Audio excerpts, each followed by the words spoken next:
Welcome to City Week, ladies and gentlemen. I am your host, Alton West. Today I will have a guest on from the LaGrange Police Department. Also, I have a guest on from a local area, Callaway Gardens. So stay tuned for those interviews coming up in just a moment. Welcome to City Week, ladies and gentlemen. Now that we've gone through the Thanksgiving holidays and we're about to enter into the Christmas holidays, we also want to make sure that people are safe throughout the Christmas break and holidays. So I have as a guest on today from the LaGrange Police Department, Corporal Wesley Engel. Wesley, welcome to the show. Thank you. I'm glad to be here. Well, it's always a pleasure to sit down with you and talk about some things happening in and around our city. But before we get started talking about some holiday safety tips and things of that nature, tell us a little bit about your role with the police department. Well, I'm currently assigned to traffic division. There's myself, Corporal and me, and Sergeant Armstrong. We work the traffic division. We work a lot of the serious injuries and fatalities. I work a lot of the wrecks during the day, and Corporal and me works a lot during the night. And through the holidays, we tend to have more wrecks pick up, and we just try and get people to drive safe and take that little extra time and to get a little following distance. And we're having a lot of problem with congestion with the traffic with the intersections. We got the signs hung up, don't block the intersection. I don't know if people's not aware of that. Even though the light's green, if you can't go to the other side of the intersection, you need to stay back at the line, because more than likely you'll get under that intersection, the light's going to turn yellow, red, and possibly increase your chances of being involved in a crash. Oh, okay. And it's definitely going to be expenses out of your pocket at Christmas time. That's not a good time to be having to spend some extra money. No, any time of the year to have a major intersection accident. Because I've been, I go through one intersection that's pretty heavily traveled by vehicles, and I think it was coming through the other day, and I saw like a 2 or 3 car accident there. And you and the traffic guys are the ones that always work in those. Let me ask you, what can pedestrians and also our drivers of the community, what can they do to help you all make sure that intersections are not? Make sure they got enough room to go across the intersections. Be aware that when the light changes, look to your left, look to your right, look straight ahead, because sometimes even a child, especially with kids fixing to get out of school here in the next couple of weeks, because kids are not going to be conscious of the crosswalk signs. Just be alert before when the light changes green, wait a couple of seconds for you. It's called delayed acceleration technique. Wait a couple of minutes in case somebody does run the red light, or you got a pedestrian run out in front of you real quick, try and get across the street in a hurry, or if the person in front of you is not moving, just wait, and that could reduce a lot of it, because a lot of times people do run to disregard the red lights. Unfortunately, we can't catch them all, but we try to do what we can, and then just be aware of the traffic around you. And when you know it's going to be a traffic day, or if it's raining outside, or you run into a lot of heavy traffic at a certain time, try to give yourself that extra time. And that helps a lot. Yeah, we can just sit back and enjoy the ride. Absolutely. You mentioned a moment ago, Corporal Engel, that the school's going to be letting out, kids going to be excited about, getting the break for Christmas and things of that nature. What can drivers do, as well as, pedestrians? What can they do to make sure that kids exiting the bus or entering the bus and do that safely? Always stop at the school buses when the arms go out when they're red, because the children are going to be excited because they're off for 2 weeks, and they was off a week in November, but still it's 2 weeks away from Christmas. They're going to be excited about that, being off for the holidays, and especially younger kids, they're excited about Christmas and the holidays, and that's right. And they're not going to be really aware of their environment. They're just going to be talk to their friends, know they're not going to see their friends for a couple of weeks maybe, and they're just excited to be out of school and have that break, then have sleep in and watch TV and kind of enjoy their holiday a little bit, That's right. And also be aware that when you're coming to work and stuff, there's going to be children out playing, or when you're coming back from work, that they're going to be out playing in the roads in your subdivisions and stuff like that, in your city streets. Just be kind of cautious and watch them, because when a kid throws a ball out there, they're not going to think about the traffic. We just had a young man get hit out there on Coker Street, and he was running across the street just trying to get out of the rain, and it wasn't seriously hurt from my knowledge, but it could have been avoided, Absolutely. And we talk about these things so much, and it's just the common sense things, but that's why we talk about it so much, because we still see it happening. Yes. And we can never hear enough about it. Kids, please be careful as you go through the Christmas break. If you're outside playing, as Corporal Engel stated, take that time. If you have a field or something, or backyard, it's probably safer, in my opinion. Oh yes, most definitely. To do, have your recreation activities outside. We definitely want you all to get outside and play, for sure, but make sure that you keep yourselves safe. Well, you'll see a lot of kids on bicycles too, the holidays. A lot of kids are probably going to get bicycles for Christmas. Absolutely. And just start to learn to ride on the road, so when you see them, be real cautious too. Absolutely. Now we've gone through the Thanksgiving holiday. We didn't have any major incidents here in Right. our community. We're very thankful for that and thank our citizens for that. We're entering into the Christmas holiday season, and of course the traffic flow and the excitement of the time of the season is going to be really hyping. Let's talk about some things that our citizens can do to continue to protect themselves as they travel within our city and outside the city, and as they prepare to get ready to travel out, if you don't mind. Be cautious when they're going through the intersections, and watch for other people. Sometimes you watch out for other drivers, prevent you from being in a crash. Not that it'd be your fault, but it keeps you from having to shell out money, being without a car for the holidays, getting a rental car, and possibly going to the hospital and incur expenses that way. Then going through the hassle of getting your car fixed. And nowadays you got to kind of make an appointment at the auto parts store shop, just like a doctor's appointment. So because they're so busy. But a lot of things you can do is like safety tips. If you're walking in the parking lot, have your car keys in your hand. Most people have automatic locks. And what you can do if you see somebody startles you or something like that, you can hit your panic horn. And what's going to do, it's going to create people to look around and cause a scene where it might prevent something from happening to you. It's going to alert other people in the parking lot to gather witnesses and stuff like that. And it's probably going to startle the person that might be trying to harm you in any kind of way. And we encourage people, you know how ladies keep their pocketbooks in the buggies. I always tell them, take that child restraint seat and snap it through your pocketbook. That way somebody was to try to grab their pocketbook, they ain't gonna be able to drag that buggy. Right. It's gonna give them a chance to be alerted. They might be turning around doing something, all of a sudden somebody's trying to slip up and grab their purse, but it's gonna cause that person a little delay of getting that purse. Okay. So I mean, now if you got a child in there, that's different, but if you don't have a child in there, and a lot of times they'll put the children in the buggy. Right. Actually, just use that child strap and strap it on your purse. Okay. And there's so many times, and I was out shopping not long ago, and there was a buggy, and as you were stating, there was a purse just sitting there, and there was nobody around the buggy, and I'm thinking to myself, well, my goodness, I guess they want somebody to take it from them or whatever. But just those little safety, tips again to help our citizens to stay safe.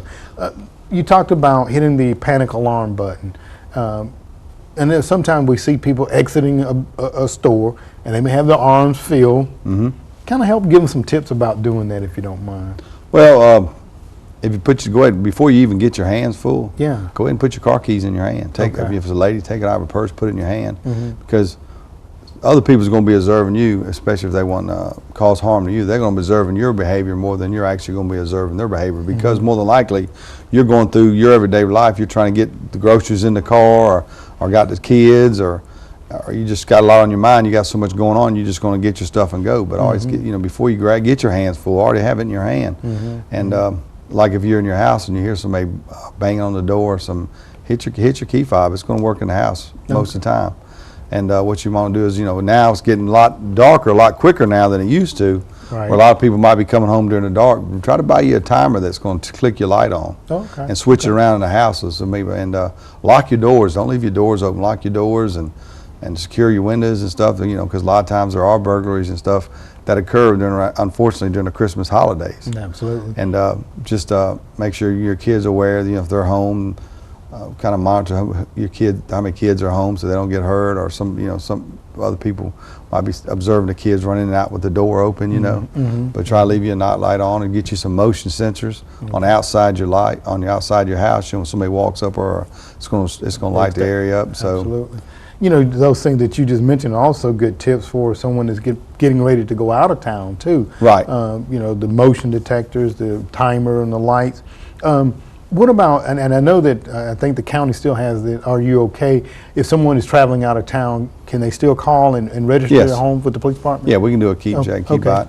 Also, like even after Christmas, a lot of times people put the boxes from the Christmas presents from the kids out on the curb, waiting for, of course, the trash folks to pick it up. But they might want to crush them boxes up and put them in a bag or something. That way the people walking down the road, not saying your neighbors, but people walking down the road won't be seeing a new bike box in the driveway, or the Nintendo box or TV boxes or something. Then they could increase the chance of wanting to break in your house later on. Absolutely. Again, it's just some common sense things, but we have to realize that a lot of times these are crimes of opportunity. Yes. It gives that person that may not necessarily be up to their best behavior an opportunity to see those things and, as you stated, come back at a later time. Yeah, like a lot, there's a lot of people running out of Walmart and the grocery stores and other stores, and they tend to leave their purse and their cell phone. Your cell phone might not have no minutes on it, or it might be dead, or your pocketbook might not have no money in it, but the person that's walking by your car don't know that. That's right. They could break your window, or if you leave your car unlocked, ransack your car, or possibly steal your car. Absolutely. So try to tell people, if you're gonna leave your cell phone, put it in the glove box or the center console, or if you're gonna put your pocketbook, put it under the seat, or put it in your glove box or your trunk. That way it's just not, and then definitely lock your car. Absolutely. A lot of internet autos we have is a lot of people leave their car unlocked. They don't really think about their iPad or their MP3 or the radio and stuff like that, and they just kind of leave it unlocked because they feel so comfortable with their house. That's right. But it's not your neighbors you're worried about. It's probably the people walking down the street that when you're asleep because you got to go to work the next day, they're out here doing what they ain't supposed to be doing. Absolutely. So we try to tell people, that's like crimes of opportunity. We try to tell people, don't give them an opportunity. That's right. That's right. There's so many things that we could talk about and to try to help to keep our citizens safe. But I think each time you and I sit down together, I'm hoping that our viewing audience, picks up on these various things. And it seems redundant, but again, we do see these things happening not only in our community, but other various communities. My mind goes back to a lady in the Walmart parking lot up in Atlanta area, putting stuff in a car, not really being aware of her surrounding. The gentleman walks up behind her, snatches her purse, and then backs over her as he's exiting, the area, and can severely injure her. So again, I recall that. We just want our citizens to be safe and just be mindful of the surrounding. What about a buddy system when they're going shopping? Is that something that you guys recommend? Taking a friend along, you and I going shopping together. That's always good because if you're putting you might have bought something and I didn't buy it in the store, one bag, and you bought about 4 or 5 bags. And you're in the same car, the person that's looking for the crime of opportunity is going to think a little twice because you got 2 people. That's right. And you could be watching the other person's back while they're putting it in, and kind of be looking too as you're talking and stuff like that. And also, have your cell phone. You can automatically speed dial, put 911 on speed dial through the holidays. And just try to, when you park, try to park in a lighted area if you know you're going to be coming out late at night. Okay. If and employees, when they're coming in out of business, be careful and alert when you're locking up the stores and going to the banks, and just if you get in line, if you're shopping with a buddy, get behind that person. That way, the person behind them can't look in their wallet or try to peek in their pocketbook, see if they got any money or credit cards, because you're kind of blocking their view a little bit. Okay. So go through the line with them, just like if you're with them. That way, it lets them know that you're all together. Very good. As we get ready to close out, I know that the holiday time, Christmas time, Thanksgiving time that we just went through is a time where we do have a lot of traffic out, and also sometimes we do see people consume some spirits or beverages that sometimes might impair their driving. And I know that our police department does a wonderful job. You guys are going to be out patrolling. Talk a little bit about that. Oh, we're all the time patrolling because we don't want, even the person intoxicated, we don't want them to hurt themselves or anybody else. We always encourage people, if you've been out drinking, I don't think nobody intentionally goes out and says, hey, I want to get intoxicated and get picked up by the police. That's right.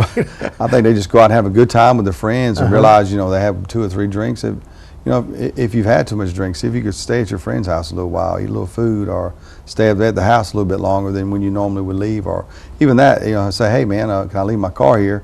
I'm gonna ride home with so and so. Okay. And that way he could drop me off, or she could drop me off, and that way, tomorrow say, hey, would you mind coming back tomorrow and pick me up? Or, even if you had to call a cab, a cab's maybe $5-10. It's a whole lot cheaper than you wrecking your car and hurting somebody, and then have all that claim on your insurance if you were to get arrested. So.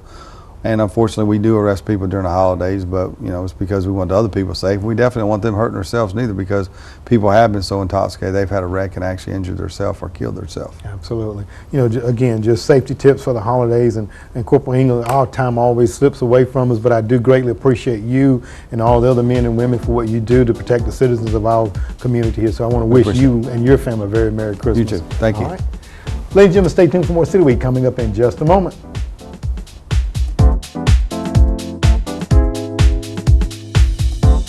Welcome back, ladies and gentlemen. Now I'm sitting down with the Director of Marketing and Public Relations from Callaway Garden, Rachel Cromley. Rachel, welcome to the show. Thanks for having me. Well, it's a pleasure to sit down with you, and I know when I say Callaway Garden, and it's the Christmas time of the year. Everybody thinks about one particular thing.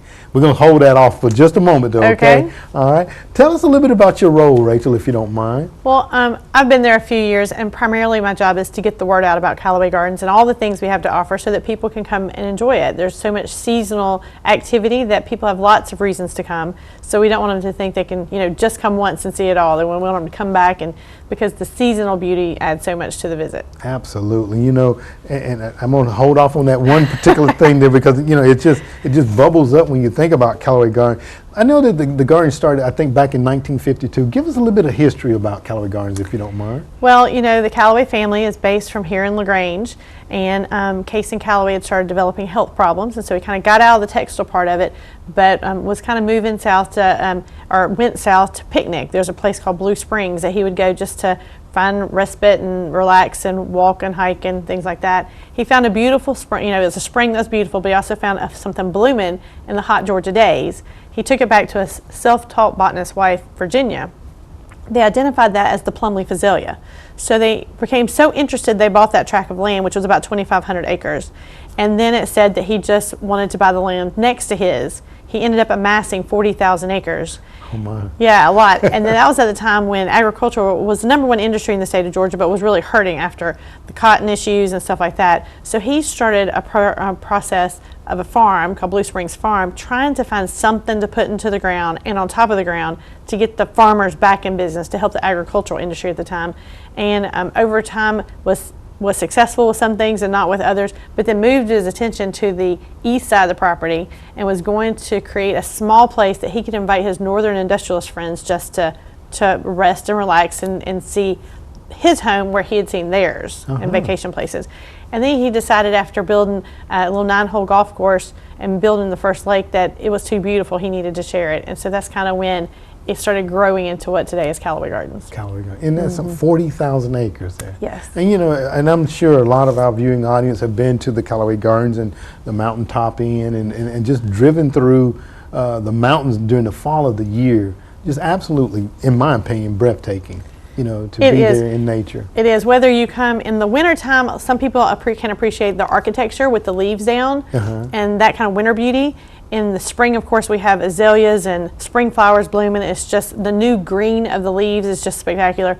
Summer has its own, special color, and then the beach is open and it's just special features. And then the fall, like right now, the leaf color is just amazing. Yeah. So to drive through and see that season is special as well. Absolutely, absolutely. Now let's just talk about how people can partake of this beauty on an annual basis, because I know that you all have annual passes that are available to local Troup County residents and as well as non-residents of Troup County. Talk a little bit about that for us. Well, that's right. An annual pass is a great way to be nearby and have a place to go and get away.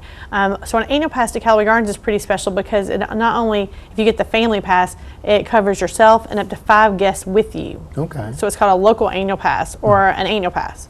So the people in Troup County can, they live within the local area and they can get the annual pass that's normally $129. They can get it for $99. Now remember, I mentioned that covers you and up to 5 guests. That's right. And gate admission right now is $20 a person. So you can see how, one visit with 6 people total and you've paid for it. Yes. But then it also has other benefits, discounts to workshops, announcements to special events. And then we also, like for Fantasy and Lights, the thing that we're going to talk about That's right. in a few minutes, you get 50% off value night tickets with an annual pass. Okay. And you can get up to 10 tickets a night, those value nights that you come. So there's other built-in benefits as well. Okay, very good. And the none outside of the Troup County area? It's $129. $129. Okay, okay, very good. And then so that gives you admission to the Robin Lake Beach. I'm going That's to right, in the summer. Butterfly, and all the other things. Yeah, all the things, and you can come and walk and go on the hiking trails and things like that. And so, like I said, it's quite the value to come and have that Absolutely. pass. And then, we hear people do surveys and stuff, and they'll say, what is the #1 place you take out-of-town guests? Well, it's typically Callaway Gardens. If you have an annual pass, then, it doesn't matter if grandmom and grandpa come to town, you can take them, or if your best friend from college or whatever it is, you have a place because you have annual pass and you can take them in. That's right. Oh my goodness. Okay, very good. Now I remember coming there when I was probably in the 7th or 8th grade, and we went to the Robin Lake Beach and had the bike trails through there. It was just so much fun, and it's only 15 minutes away from LaGrange area. That's the exactly other right. beauty of it. Absolutely. That's right. It's so convenient. I think people sometimes forget it because it is so close. Uh-huh. But it's just a place to get away and make memories and see what you can discover next. Absolutely. Because in being in nature, you don't know if it's the smells of certain flowers or seeing a certain bird or butterfly, or it may be an animal, a deer, a fox, a possum, or you never know what you're going to see. That's right. Absolutely. Now, and I know that during this time of the year, Christmas time, fantasy and lights. Yeah. Talk a little bit about that, and how long does it take to put all that in place? Now, I like to say that's elfin magic, but we actually start in July putting it up, because what we're talking about, if people listening have never heard, is Fantasy and Lights. We're in our 24th season. Okay. And we have more than 8 million lights that we put up for Fantasy and Lights, and all the scenes are connected to either Christmas or nature. When you go through a scene, there's going to be an archway that kind of sets the theme or tone for that scene, and in between the scenes are dark phases. So imagine that you're going through a Christmas storybook, because each one's like a chapter that has a different theme. We have more than 400 speakers in the woods delivering sound, because each scene has its own music. Oh my goodness. Now you go through either in your personal vehicle, or you can go through on the Jolly Trolley, which means no one has to worry about driving. Right. It is open air, so typically I recommend that if you do have tiny babies or elderly or someone sick, you may want to control the temperature in your own car, but otherwise my favorite way is to go through in the trolley. Okay. But if you do go through in the car, we have 2 scenes on the beach that I think a lot of people miss. So if you actually get out of your car and go down to the beach right near the Christmas Village, you'll see 2 shows. The lights come on and off in front of you as a narrator tells a story. And so each take about 10 minutes to watch. Okay. So don't miss those. And I did mention the Christmas Village. So it's next door, and that's where you're going to see Santa Claus every night till Christmas Eve, get your picture made. There's costume characters and unique gift buying and lots of things to see and do. Oh my goodness. And I did miss the Christmas telling on the beach when I came down. See, I got to come back. You've got to come back, because people miss it. There are 2 great scenes. I actually had one woman call me and say, we love Fantasy and Lights. I really want to bring my church, but I can't believe you don't have a nativity scene. And I was like, ma'am, I'm not sure how to tell you, but I'm guessing you never got out of your car. She said, no. And I said, we have a beautiful nativity that's on the beach that you have to see. Okay. So we've always had that down there. So people miss it because they don't get out of their car. Don't get out of the car, absolutely. Well, I know that the time that I came down, I brought, as you stated, brought a college friend and a couple other friends, and we went through, and they were just in awe. 8 million likes, did you say? Yes. Oh my 8 million goodness. lights. 8 million likes, and you get started in July. I also understand that in talking with you that there's going to be storytelling with Mrs. Claus. That's right. Okay. For 2 years now, I think it is, we've had story time with Mrs. Claus on Saturday and Sunday, so the little ones really like it. We actually you buy a ticket, you go in, and Mrs. Claus comes in to read you 'Twas the Night Before Christmas. You sing some Christmas carols with the elves and do a few other activities, and so they decorate cupcakes and eat them, so it just makes for a really sweet memory-making opportunity. So we can do that. Also, I didn't mention a while ago, is that included with your admission, we have a play on the weekends at the Discovery Center, and it's How the Grinch Stole Christmas. And we have, the Grinch does a great job telling the story and entertaining the guests, but that's on Saturdays and Sundays at the Discovery Center. Okay. Starting at what time for the storytelling? What time does that start? Storytelling is on Saturday. I believe it's at 11 and 1:30. Okay. And Sundays at 1:30. Okay. And then the Grinch is, I believe, 3 o'clock on Saturdays and Sundays. Okay, well, very good. So you have things that you do on the weekend as well as the weekdays as well. Now, the Fantasy and Light has already opened. It has. And it will stay up until what January time? 2nd. Until January the 2nd. Okay. Yeah, January 2nd this year. It's open nightly. The only adjustment to that schedule is kind of 2 things. We're going to have a New Year's Eve fantasy and fireworks celebration, so that you can come from 6 to 9. You drive through your own car. There'll be no trolleys. You drive your own car through the lights. We'll have 2 bands on the beach, and then fireworks at midnight. So that's on New Year's Eve. Okay. And then we're going to actually go January 1st and January 2nd this year. It will be car only, so there won't be trolleys those nights. But it will be, after Christmas and New Year's, you're kind of looking for something to do. That's right. So we were trying to give people something to do, and so we won't have the trolley operation, but the lights will be on. The lights will be there. You can drive through it once again. And if you got that annual pass, you can come back and come back and come back, right? That's right. We can get your tickets at 50% off for Fantasy and right. Lights with Absolutely. the value nights. Okay, well, very good. Now, we're talking about all the traveling through the lights and the storytelling and the plays and everything. Somebody may get hungry while they're down there traveling through and observing all these lights. And I know that you all now have an Italian buffet. Talk about that. That's right. In the plant room, which is inside the Mountain Creek Inn, Uh-huh. we have 2 restaurants in there, and they're open to the public. Some people think that they have to be an overnight guest to go in there, but that's not the case. Okay. The public's welcome to go into the Vineyard Green, which is kind of like a Chili's or TGI Fridays, or you can also go to the plant room. The plant room serves breakfast buffet most days when the occupancy is high enough, but also we have an Italian buffet for the month of December on Saturday nights, which is delicious. And then on Friday nights, we have a Southern buffet. Okay. And so that's most of the year we have the Southern buffet. Now, in addition to that, we have the Gardens Restaurant, which is our fine dining, and it's open Tuesday through Sunday. Great for special events or a special Christmas meal. And we also have the Country Kitchen, which is on Highway 27, which always has a great Southern meal. Okay, man. So you can, take in the lights, take in the stores, get a great meal, Italian or either Southern, depending on which day you come. Yep. All 15 minutes away from the City of LaGrange or wherever you're coming from. Not a right. very long distance. And with gas prices going down, this is an affordable getaway That's right. to observe nature and just the beauty. That's right. Now, your Fantasy and Lights admission does include 1-day admission to the gardens for free. Okay. So you can come, even if you don't buy an annual pass, you can come and enjoy the gardens. Maybe if you can get away for the whole day, you can come that day. Uh-huh. If you don't, you can stay overnight. We have lots of accommodations to stay overnight. And if you stay on a Fantasy and Lights package, you have a choice. There's one with breakfast, one without breakfast. But they include transportation to Fantasy and Lights. So if you take the trolley, you can leave your car parked at your accommodation. Okay. Take a shuttle over to the lights, take the trolley once you're in. And then also it includes a commemorative ornament for 2015. For, I guess, 24 years. I think they may have started the first or second year. We have a special ornament. And some people have every year's ornament. Oh, my. And you only get that when you stay overnight. You stay overnight. Yeah. Okay. Now let me just ask real quickly as we get ready to close it. The trolley ride. About how long would it take to do the trolley ride? Well, whether you do the car or the trolley, it's the same route. Okay. So the trolley ride takes about an hour. To go through the lights takes Okay. about an hour. All right. And you want to make sure that you call in advance because tickets same day are going to be most expensive. Okay. So call in advance before the day of your visit to get the best price. Also, go ahead and plan because you want to get the time slot because you get time Okay. slots to come through. Okay. You want to get the time slot and the date that you prefer. So just kind of know how many's in your party and if you want the car or the trolley, and we'll help you get set up. You can do it on our website or you can call us to get that. Well, very good. As we close, Rachel, if you don't mind, go ahead and give them your website address and also your telephone number. Okay, the best website is CallawayGardens.com. Right there in the middle of the page is Fantasy and Lights, and you can also call us at 1-800-CALLAWAY. Okay. Well, very good. Excitement. Yes. I am excited, and I'm going to have to ask you to stay after I close up.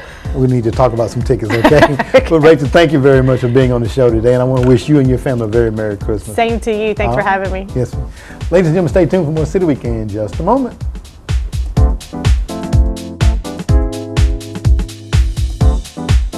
Ladies and gentlemen, thank you for joining the City Week this week. My guests have been from the LaGrange Police Department, Corporal Wesley Engel, as he talked about some upcoming holiday safety tips, how you can keep yourself as well as others around you safe during this holiday Christmas time. So make sure you take heed to those. Also, I had on from the Callaway Gardens, the Director of Marketing and Public Relations, Rachel Cromley, as she talked about the Fantasy and Lights and all the other excitements that are happening there in and around Callaway Gardens. So ladies and gentlemen, by all means, if you've never been, call her, get a ticket, and take in the Fantasies and Lights. Ladies and gentlemen, I hope that you've enjoyed these interviews, and if always, I want to invite you back for more of City Week.